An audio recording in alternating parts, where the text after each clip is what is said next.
everything will be alright. Boom, we're live. Okay, hello, City Youth. My name is Solomon. How you all doing? I'm not giving the message today. I'm hosting today. Somebody else is giving the message. We're actually on our final message, and somebody else is giving the message. He's good. He's really good, actually. I think he's better than me. Yeah, maybe. But he's good. He's really good. So the message is going to be epic. It's going to be really good. A lot of pressure. I'm piling on all the pressure because he has to, like, match my energy level that I'm setting right now. And if he doesn't match it, it means he's actually not that good. But he's going to match it because I've already put it up there. But anywho, I do want to say, if you are watching online, just like and subscribe. Follow us, all that fancy stuff as well. Again, just for people who are here, thank you so much for joining us. We have our small group that we are doing after this as well. So as soon as you guys are done, you guys can go into your small group. You know who your leaders are.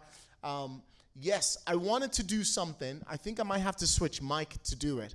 But this is going to work for people who are in here. If you're at home, you can try it, but it's hard. So I'm going to try and switch mic. So I'm going to go to this one. It's fantastic because I need my two hands. That's why. So if you're in here today, can you stand up for a second, please? This is cool. This is cool. I saw this in like a football game. So what you have to do is we're going to clap. That's our little, we're just going to clap. But I'm going to start it off, and you guys are going to try and be in sync with me. But obviously, it's going to be like a bit weird. Okay, so I'm going to do it away from the microphone, obviously. Ready? So keep your hands like that. You have to watch me because I'm the one leading it. Oh, look at that. Ready? Okay.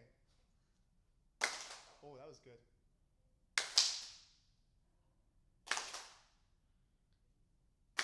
Oh.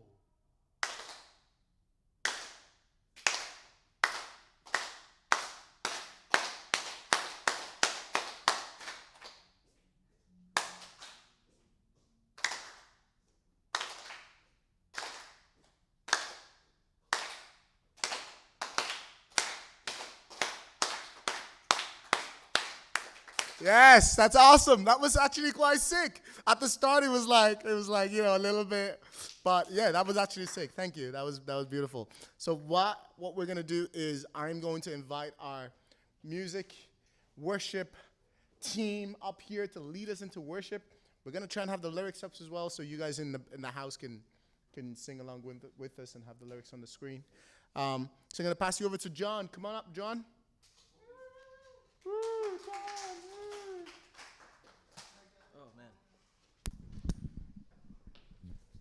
Okay. Hello. Oh, someone fix that speaker. It's fallen.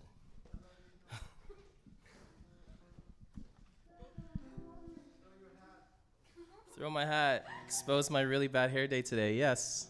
Do that. That is not the key phrase right now. Anyways, how is everyone tonight? Good? Yes? Okay. It doesn't sound like a full yes, so I'll ask that again. How is everyone tonight? Good? Yeah? Yeah? That's a lot from this side. This side needs more energy, but it's okay. We'll get them energized as we go through tonight. So, as you can see, we don't have song sheets because now we've moved over to the screen. So, for those watching live, you won't see the lyrics. I mean, unless there are lyrics on screen, but you might just have to come over live and see the lyrics yourself, you know? Anyways, so for those of you who are here, I can ask you to stand. We're going to enter into a time of worship. So the first song we're going to be singing is called Alive. We haven't actually sung this song in like a year and a half, 18 months. And this song is just a time to just praise God for just being alive in us, living in us, and being in our lives as we move on and go forward. This is how it goes. 1, 2, 3, 4.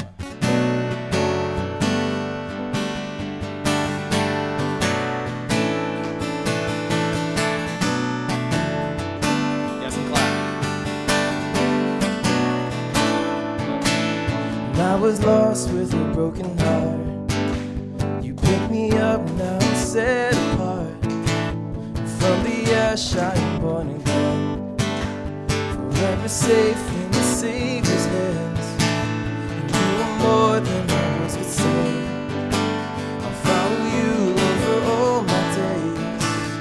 Fix my eyes, follow in your ways. Forever free in unending grace. Come on.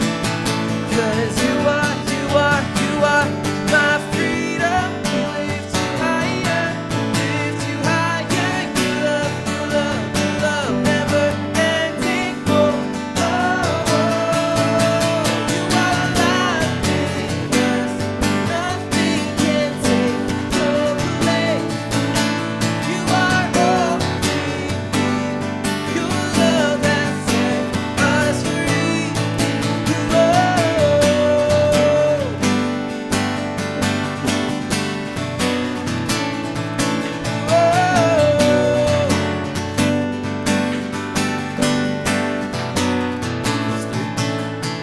in the midst of the darkest night, let your love be the shining light, breaking chains that are holding me. You sent your son down to set me free, and everything on this world will be. I'm pressing on till I see your face, and I will live at your will. I won't stop till your kingdom come. 'Cause you are my freedom. We lift you higher, lift you higher. Your love, never ending. Oh, you are alive because nothing can take your place. You are all we need. Your love has set us free. You are alive because nothing can take your place. You are all we need. Your love has set us free.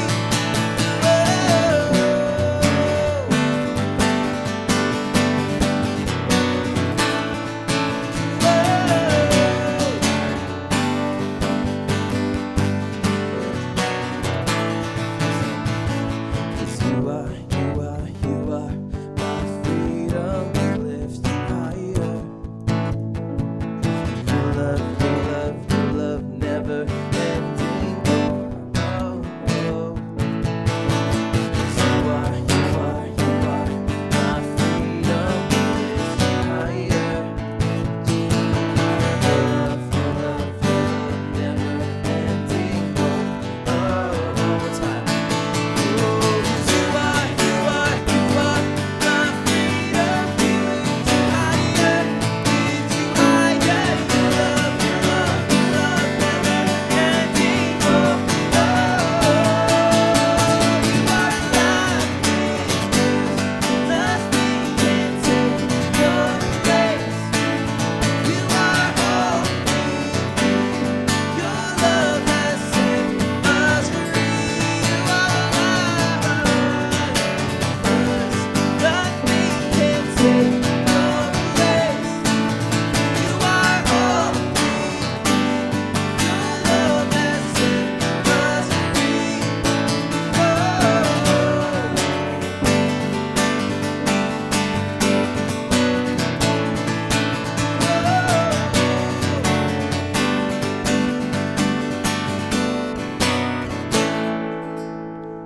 Awesome. My microphone is falling down, so I was like slouching back the more I kept singing.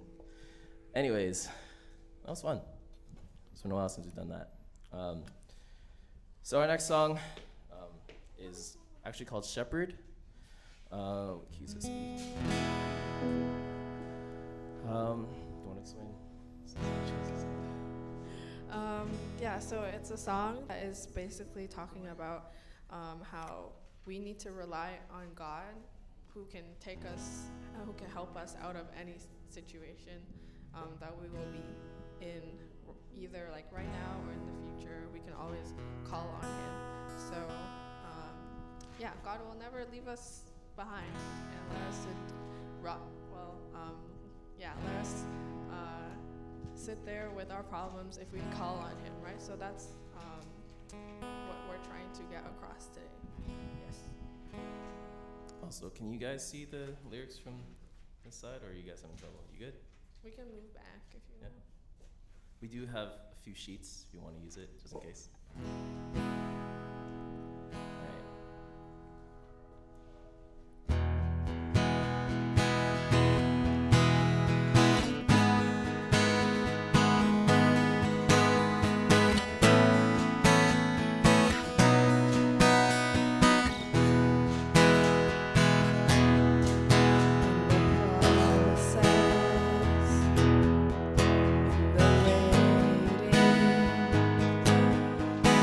The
So our last song, turn me up a little bit, Max, if you want. The last song that we're gonna sing is Reckless Love.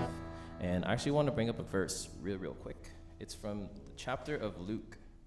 So when the artist, Cory Asbury, wrote this song, this goes back to the time of when Jesus told these tax collectors the story of the lost sheep. I'm pretty sure most of you are familiar with that story. So I'm just going to read it real quick. So this is from Luke 15, and it says here, tax collectors and other notorious sinners often came to listen to Jesus teach. This made the Pharisees and teachers of religious law complain that he was associating with such sinful people, even eating with them. So Jesus told them this story. If a man has 100 sheep and one of them gets lost, what will he do? Won't he leave the 99 others in the wilderness and go search for the one that is lost until he finds it? And when he has found it, he will joyfully carry it home on his shoulders. And when he arrives, he will call together his friends and neighbors, saying, "Rejoice with me because I found my lost sheep." So putting that into context, as we are all sinners, right, who are saved by the blood of Jesus, when we get lost in that walk, God's going to always look for that lost sinner, and he will rejoice whenever we come back to the Lord, and there will be a huge party in heaven. The angels will be singing music because it's such a great joy to know that, one person has turned their faith around. And this is what this song is all about.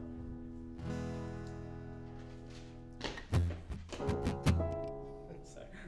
1, 2, 3, 4.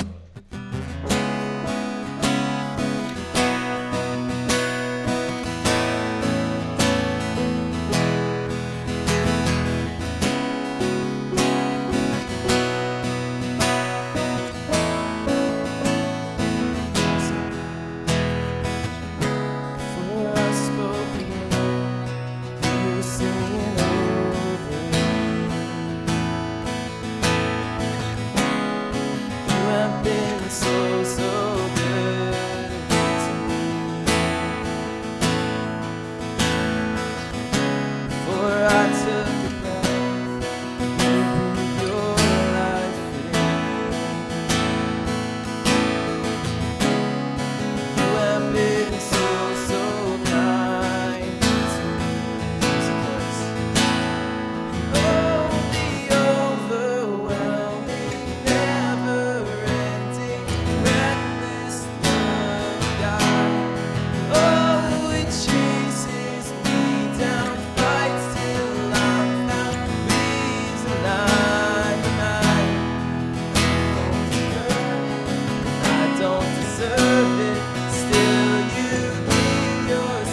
Hello, hello. I think I'll use this one, to be honest.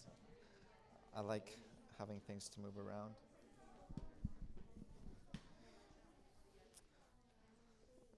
Uh,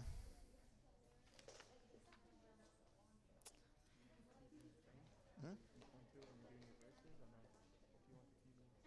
Uh, sure, if you want.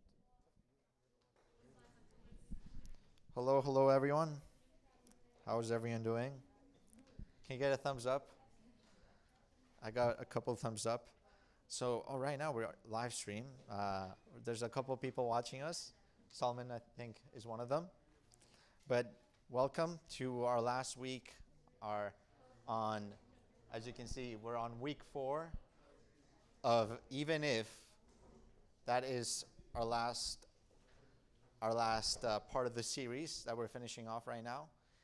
And as you can see here, you'll be stronger even if. And that's how we're going to finish it off. Now I feel trapped, to be honest. I'll try to move around a little bit. How's that for everyone? Okay. So welcome back, City Youth. I'm glad to have you here with us. Thank you for coming. Yes, that's nice. Nice to hear. Clap, clap, clap. But yeah, so it's our last series. So I hope it's a special one for you today. And as you know, this last couple of weeks we've been talking about change, right? I started off the series talking about change, and then we had Kimwell and Solomon follow us. So I'm going to be closing it off. And let's get right into it. So sometimes change can be a little unsettling, right? Because we like things to be consistent, right? How many of us here like routines or, things to go, as usual? We all like that, right? Right? Maybe it's nice weather the whole week, Monday, Tuesday, Wednesday, Friday, and then we want to make plans to go out with our friends, and then that day it rains. We don't want that, right? That's change. We don't want that type of change. We want to be consistent for the week. And then I think, what's the worst is when the time changes and then you get less time to sleep. That's the worst type of change, to be honest. I don't know if you're on that boat, but that's definitely me. Especially since I'm waking up at 5 a.m. I don't want the time to change and go back. That's definitely horrible, but that's part of it. But be honest with me here. Do you think that change makes us stronger? Raise your hand if you think that's true. I got a little flap here, a little full hands extend, and a little no hands, so a mix of everything. So we'll get right into that of change making us stronger. And a part of change, whether you like it or not, is failure, right? And that's a little bit of what I'm going to be talking about today, especially my failure, right? Going from a state of winning and being successful to a state of failure and misery, losing and so on.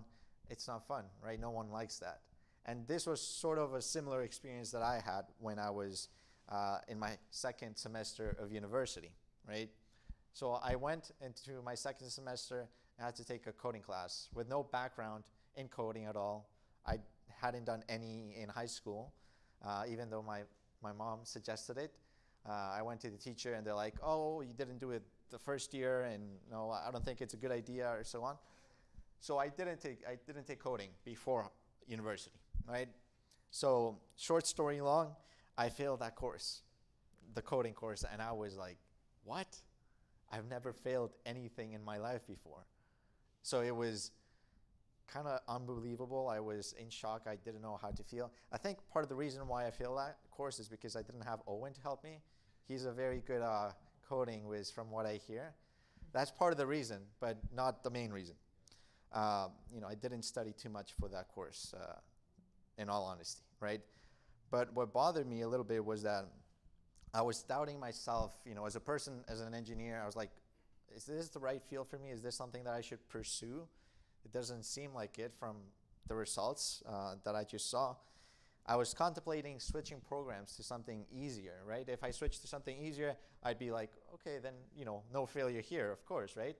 quick maths right there. There's no way I'm failing something that would be easier. But that's just part of it, and that's something that I went through. Now, two phrases that were sticking in my mind when I was thinking about this message the whole week.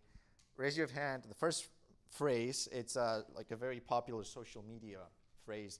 It's started from the bottom, now we're here. Raise your hand if you know that one. Okay. And then the second one is, what doesn't kill you makes you stronger. Right? We all know that one. So I find some partial truth in both those verses, or not verses, but phrases. And I sort of resonated with those two because, what doesn't kill you, it technically does make you stronger in some shape or form, and same with the other one. I was feeling bad and good about my failure, which was kind of weird because no one really feels good about their failures, but this was me, right? I was feeling like this was something meaningful. God was closing a door to open a new one, but I just didn't know which door he was opening. So I was uncertain about that failure, right? Now, we're just going to read the verses that we're going to be talking about tonight to give you some background. Hopefully you can see them on the screen there. And the verses are on James 1, 2-4. Yeah, definitely get the Bibles. That's amazing. I appreciate that. So the verses read, "Dear brothers and sisters, when troubles of any kind come your way, consider it an opportunity for great joy. For you know that when your faith is tested, your endurance has a chance to grow. So let it grow. For when endurance is fully developed, you will be perfect and complete, needing nothing." Okay, so there's a lot of words in here, a lot of things that we're going to dive into coming soon. So more or less, you're able to see that it's saying that there's going to be troubles and you should be joyful about that. So I was very confused about that when I was first reading those verses. I didn't really understand what it meant. Now, I want to touch a couple of things. The first one is that change can make us frustrated, right? Think about the changes that we're going through right now as a society. Obviously, the big one that everyone goes to is COVID. I don't know if it's made you frustrated, but it's definitely made me frustrated. But that's just one change. And something that I wasn't understanding when I went through the failure that I was talking about was, how come I didn't pass, but my friends passed? What's different about me and different about them? I know that they studied more or less the same amount. So am I dumber? Or I don't know. What's the math there? Solomon's thumbs up. That's what he's saying. But for real, and even those that didn't study, I'm like, how come they got lucky with guessing? Always pick C for multiple choice. That's a thing, but apparently not for this one. So it didn't work out there. So how come my guessing didn't match their guessing? I was frustrated with that failure that I experienced there. So yeah, but to be honest with you, I left the exam, I knew I had failed. I definitely knew I had failed. I think the first thing I did was I got like a Tim Hortons breakfast. I think that's what I did to celebrate my failure. But I don't suggest doing that. Another thing is that change can make us feel out of control, right? As a first year, you're always out of control. Believe it or not, you're always out of control. But specifically in that moment, I was very out of control. I remember I woke up on my bunk bed, I checked my phone, and like a big fat L or F, I forget which letter I saw, but either one. I failed the course, and I was like, I started praying immediately. I was like, if I pray, maybe it goes back. I don't know. Maybe the professor feels different about that. But that wasn't the case. So I tried a million different things to get things under my control. I sent so many emails. I scheduled, a meetup with the professor and so on. What I figured is that people accepted the failure. So I was like, if I beg and I cry to the professor, they'll definitely feel something. They must have a heart. But that wasn't the case. I showed up there. I was like, this is me, and you must feel something. I'm here showing you that I care. I'm like, I never saw you in front of the class. I never saw you ask any questions during class at all. And that was true because I was never there, to be honest. But don't do that. right? But the situation was out of control is what I'm trying to say. And then change can make us feel like we're not having fun, right? And then in that situation, I was definitely not having fun. I remember that for a couple of weeks, I was, I just wasn't having fun with my friends, not having fun at church, with my parents, or with anything in general, right? I remember there was this one friend, he had the similar situation. He was a Colombian friend in engineering as well. He had failed, but he reached out to the professor, and then he passed. And I was like, whoa, what did you do? And then what turns out is that their marking was marked wrong and so on. So they were able to pass, fortunately, but it was a tough time for me because I had to accept the change, right? And I had to see how it can make me stronger. I wasn't really thinking, okay, I failed and now I'm going through a change. Now I know I'm gonna get stronger. It was a whole journey to get there, right? Because I just didn't know all of that at that point. The truth of the matter is that we're not the only ones to deal with change, right? Our parents and many before us have dealt with it. And we see this in the Bible as well. Many people deal with change, right? If you remember when Jesus said, come and follow me and I will make you fisher of men, right? This was a big statement to make. This was a big changing moment for people. And basically he was telling them, come and you're going to make a change. And you're going to be able to move beyond your comfort zones and then impact a lot of people. And for fishermen to do this, you can imagine them looking at Jesus like, me? A fisherman? Do this? So they definitely had that big change put on them, right? So we're not the only ones. Now, James, Jesus' brother, wrote the words that we just saw on the book of James, as you can see. So we're just going to go through those verses a bit more detail now. And he wrote these words for people like us that were struggling with change, right? With difficult change. Not the good type of change that you win $1 million, not that type of change. I wish that, but not really. So the first one is, dear brothers and sisters, when troubles of any kind come your way, so any kind, this covers everything, right? Consider it an opportunity for great joy, right? So, like I said, when I first read this, I was like, huh? Right? Like, this makes no sense. Why would I consider pain a joy? So that just didn't make sense to me, so I had to continue reading, right? As you can see on the following verse, for you know that when your faith is tested, your endurance has a chance to grow, right? Now this is where you're able to see more or less some of the answer. Now I want to ask all of you a question. What do you think endurance means in this case, right? You can shout it out. Any hands? Any guesses? Magic finger's going to pick someone. 1, 2, 3. Owen, what does endurance mean?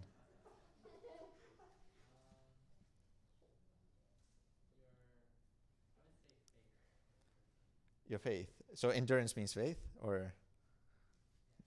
Okay, I see where you're going. I see where you're going with that.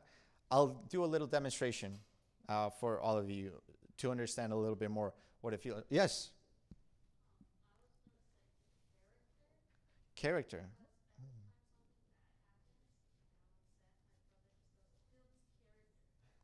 Builds character. Yeah, I definitely relate to that one. So I think both answers were very good.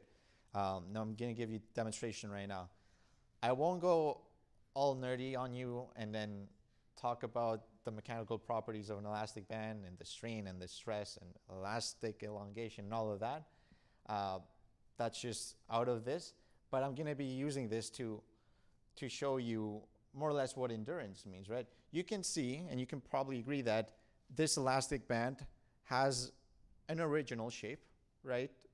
If I don't move it, if I don't touch it, it just more or less stays the same. Once I set it down, you can see that it's a bit compressed. And if I pull it upwards like that, it changes a little bit, but it's more or less the same. It's not changing too much, right? But what happens when I get it and I stretch it. Right now it's experiencing some change, right? And the more change it experiences, the more I pull, and the more I pull, the stronger it is, right? I actually feel like I'm not able to pull a lot more because it's quite strong at this point. And it's able to experience, I'm able to experience this because I see it, right? So that's what's happening here. And this shows you that the more change you go through, the more you test it, the stronger you become. And you're able to stretch this quite a bit actually before it breaks. You're able to see that, right? Yes. Hopefully it doesn't break right now. But so yes, that's just a demonstration of what endurance means, right? This elastic band has a lot of endurance. And for someone, I like going to gym and I like sports and so on. So if anyone here is on the same type of note, when you go to pick up a weight, you go pick it up and you lift it and so on. And then the next time you go, you're able to pick up one with a little more weight on it, right? And this is another type of endurance. But it doesn't just mean physical endurance like I demonstrated here with the weight example. But like was said before, with character, right? When more changes come, how we react to it. That's what it's pertaining to. That's what it refers to. Now you become stronger with the more challenges that you face, right? Now, the last verse we're able to see is, so let it, your endurance, grow. For when your endurance is fully developed, you will be perfect and complete, needing nothing, right? So this is very interesting that it's saying this because we're able to see that the more we face those changes, the stronger we become. Even if we like the changes or not, that's just the reality of it. And I'm able to tell you this from experience that because of that failure, because of the change that I went through, it definitely has made me stronger. And also, one point that I want to make, oh, 1 second, I haven't taken my water break today. Solomon, do you mind? A little opening up of the bottle? Of course. A little clap for our assistant, Solomon. Thank you. Thank you. You definitely need one of these for sure. We all need a Solomon in our lives. Yeah, so definitely need to stay hydrated there. Let me just check where I was. So yeah, so when we're going through this change, when we're going through the hard stuff, when we're enduring, it doesn't necessarily mean that we're going to get better at the thing we're working on at the moment. It just means that we're going to learn how to approach change, right? How to change. We're going to learn how to change, more or less. Now, how do we do this? How do we become stronger? Like, in terms of actually applying it to our lives, how do we do it?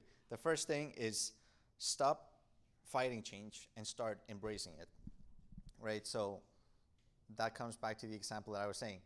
I was fighting the fact that I changed and I took an L on that course. I wasn't accepting it, right? I was negligent about it. I was saying, there's no way. This is not true. There's no reality here. I had to see it with my own eyes. I took the L. I see the L's all around. So you have to embrace it, right? You just have to start seeing it as an opportunity for something else, right? And then also think long term. And I think this is probably the one thing that has helped me the most. When you go through change, when you go through failure, think that, and also not just think, but know that God has a plan, right? He has a bigger plan for you at the end of the day, right? You failed here, but think ahead. Think that God has an end goal in mind. So don't let this affect you from getting all the way there, right? And one thing that I wanted to highlight is, and I'm sure this is true of not just myself, but also Solomon and Kimmel, when we're writing these messages, this is, at least for myself, it's a whole week process, and I'm like, okay, what do I put in this? And like, there's weeks that I'm just like, wow, this is something amazing to put in this, right? And then I should put this, I shouldn't put that. And so this week, I was writing and I was like, okay, this is what I have and it's good. And I think this morning, when my message was finalized, everything was done, right? Was when like the biggest eye-opener was revealed to me. right? And this is right now, this is really on the message. I put it last minute when I got here. You know, my mom right now, she's a little under the weather, but she has like, her stomach's not feeling too good, and she shared this message with me. It was like an interview, and the interview is of a coach, you know, like a coach for European handball, and he was speaking Spanish, and I was like, oh, that sounds fancy.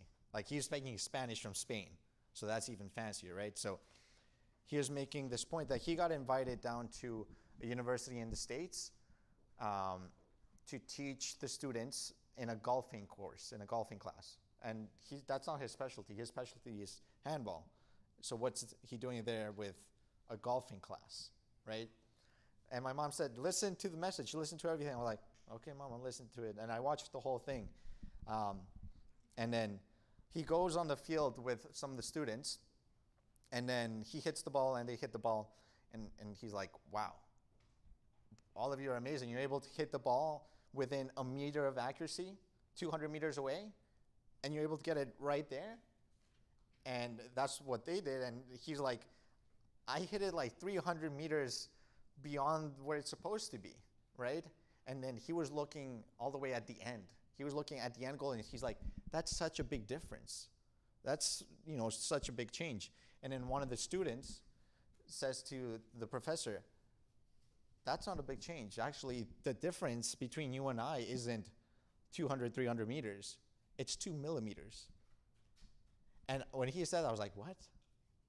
And then he was also like, what? And the student was explaining, the change isn't over there. That's not where you should be focusing, the 200, 300 meters. The change is right here with the golf ball. So you see, the difference is that you hit it 2 millimeters to the side that you're not supposed to, but I hit it right on the mark, right? I hit it accurately where it's supposed to be. And that's the change. It's tiny, and then you're able to see that at the end of the road, then there's a big difference. Now, to bring this into perspective, into today, right now, in terms of how change can make us stronger, is with that thing right there, right? It's, you change today. You change here. You don't change down the road. You change in the spot, right? It's not too hard to change, right? If you think about it, 2 millimeters to the left or to the right, that's not hard at all, right? And then you continuously retain that until that point. And that's how you continuously get stronger, right? And that's something that I can share with you, and that's applicable, right? That you may say, okay, how do I learn a new language? Or how do I succeed and not fail, and so on? Well, you're looking all the way down the line when you see that I failed and my friend succeeded. That's all the way down the line, but we gotta look where it started. And then where it starts, it's a tiny little difference. It's 2 millimeters to the left or 2 millimeters to the right. But it doesn't just stop here, it's the whole journey. So you gotta change here, and then you continue, and you continue, and you continue. And then when you get down the road over there, you're at the same place, right? And then you let that change make you stronger, right? So when I saw that, and when I listened to that, I was like, damn, you know, that makes sense. So I thought that was very applicable to, you know, today's message and what we're talking about. So I just want to share that with you, right? And I wanted you to think about that and how it applies in your life at the moment. So to wrap things off, I just want to say that when you look at change and failure, as I talked about just now, I want you to look at that as an opportunity to become stronger and to become better, right? I want you to not let change impact the way that you lead your life. So change the way you see change, right? See that as an opportunity. Now, as we head into small groups, just consider your small group leaders as people that have gone through change, and they definitely failed. You know, we've all failed, so I'm sure that they're able to shed some light on their experiences there, and how that has made them successful and stronger. And the question I want you to consider for small group, right here, what change is God using in your life to make you stronger, right? So that's just the question that we have right there. I'm trying to think. I think I had one more thing I want to say. But thank you so much for listening. I'll just pray us off, and then we'll head into small groups. Oh God, we want to thank you for this time that we're here today. We're learning about how change makes us stronger, Lord. We ask that you may give us the strength and the dedication we need to see the changes, the tough changes in our life as an opportunity, as a door to somewhere better. We ask that whenever we face tough changes, whenever we face failure, that we don't sit it down, that we stand up instead and we act accordingly, and that we become stronger. Thank you, Lord. We ask you that you build our character so that we gain more endurance whenever we're tested. In your name we pray. Amen. Every little thing, everything will be